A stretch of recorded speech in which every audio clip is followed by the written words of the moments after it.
So last time we talked, Autumn Volkov, the heir of my legacy challenge, got zooted and played video games while her sister, Nicole Volkov, hung out with her new friend / unknown niece, Sawyer Oklo, and her brother, Ezra Volkov, enrolled in the University of Brightchester. Meanwhile, her mother and our founder, Alexis Volkov, was fulfilling a promise. A long time ago, she asked her bestie, Candy Zest, if she wanted to become a werewolf, and Candy wanted it more than anything. So today, Alexis would finally make her dreams come true. Goddamn Edward, how many bitches do you have? Alexis asked Candy one last time if she was absolutely sure she wanted to go through with the transformation. Candy was adamant in her decision and couldn't wait to become just like Alexis. So, Alexis transformed and gave Candy the cursed bite.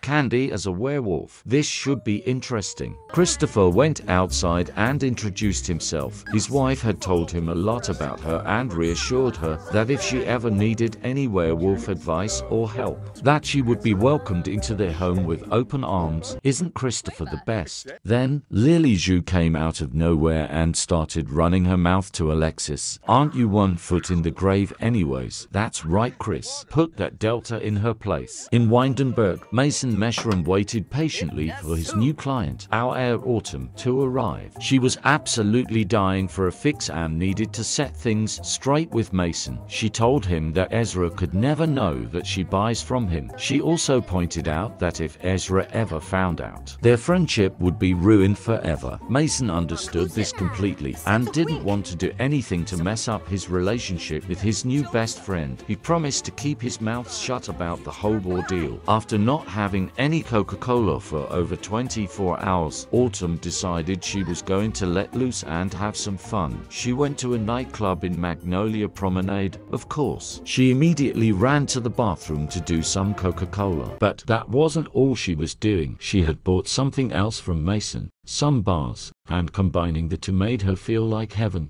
OMG, Rory is here. She survived. Obviously, Rory was still a bit traumatized from being kidnapped, so Autumn, on a completely different planet, tried to cheer them up. She celebrated Rory's safe return home and talked about hers and Ezra's recent birthdays. But Rory wasn't feeling it and ended up going home. Autumn didn't want to be alone in the club, so she called up a friend of hers that she hadn't hung out with in a long time, Tate Harris. Tate Harris, more like Slate Harris. Tate had some exciting news for Autumn. She came out as a transgender woman and was going to begin transitioning soon. Autumn was so happy for her. She absolutely loved that Tate could finally live her truth and be herself, and of course, they were going to celebrate. They got to the dance floor and, my oh my, is that Coca-Cola working? Then they both suddenly scampered off because of a rampaging werewolf. Oh my god, it's Candy Zest. Why the f does she look like that? Tate couldn't give two fucks and continued dancing a la Mayo. They decided to leave the club and head across the street to the tattoo parlor. Autumn wanted to get a tattoo, but ultimately decided on playing it safe and getting a piercing for now. Tate supported her as she got a Medusa. OMG, so cute. And afterwards, Autumn got a call from Ezra to meet him at a restaurant in San Mishuna. It was Mason's birthday, and he wanted Autumn to meet his new best friend. Little does he know.